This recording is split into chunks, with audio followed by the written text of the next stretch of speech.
Chairman peoples party वजीर खारजा बिलावल भुट्टो जरदारी ने भी डॉक्टर आमिर लियाकत हुसैन के इंतकाल पर इजहार अफसोस किया है।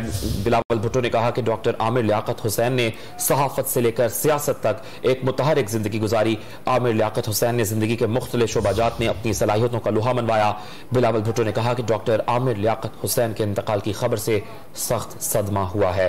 बिलावल भुट्टो की जानिब से डॉक्टर आमिर लियाकत हुसैन के इंतकाल पर गहरे दुख और अफसोस का इजहार किया गया है।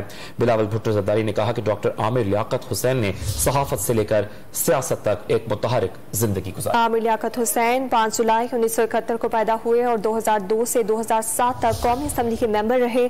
आमिर लियाकत हुसैन मुशर्रफ दौर में वजीर मुमलिकत भी रहे और 2018 में वो PTI के टिकट पर रुकने कौमी असम्बली मुंतखब हुए। आमिर लियाकत हुसैन पहली बार MKM के टिकट पर रुकने असम्बली मुंतखब हुए थे और इस वक्त वो रुकने कौमी असम्बली में थे। DG अस्पताल में मौत की वजह जानने की कोशिशें इस वक्त जारी हैं।